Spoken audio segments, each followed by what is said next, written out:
Hi. So here we'll see a Python code for doing implementing logistic regression. So as usual, we are utilizing pandas and then stats model as we have seen before for doing the regression. And then we are using the train test split function. Then also we are using NumPy. So first we'll load our data, which is saved as logistic.csv. So we'll load this data into the data frame pass underscore df, and in this data file we have two columns. First is social media, which we load as our independent variable along with the intercept, and there is the another column which is called pass, or which is a binary kind of data, which means that the 1 means you pass, 0 means fail. So that will be our independent variable, sorry, dependent variable. X is our independent variable, y is our dependent variable. So then we split our data into training and testing. So we'll use 99% of data for training and the rest for testing, and this random state is for reproducibility of the code, which means that if this value is 34, it will always split the data in a similar manner. So then we have our model, which is called pass underscore logit.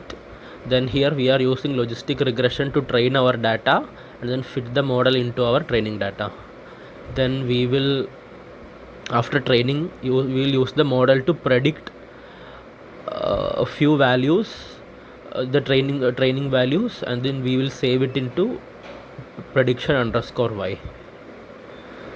So now let's plot this. So here for plotting, we are first loading our b0 and b1. b0 is our intercept, b1 is our slope. So this is the we are loading it from pass underscore logit, which means that we are loading the values from our trained model.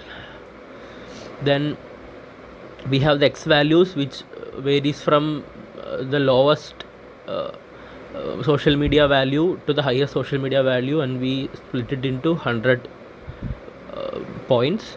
And our y value will be calculated according to the equation. This equation you already know, this is for the logistic regression. So we calculate this and then we plot this. So here you can see we have plotted this is our regression line and this is our prediction values, and these points actually represents our actual data, which clearly you can see there is a relation. I mean, when the time spent in social media is very high, there is a higher chance of failing, and when the time spent in social media is less, there is a lower chance of failing.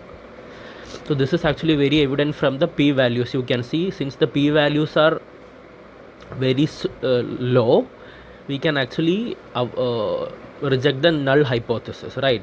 So null hypothesis means that there is no correlation, but here, since the p value is very small, we can reject the null hypothesis, which means that there is some correlation between time spent in social media and whether you pass the exam or not. So thank you.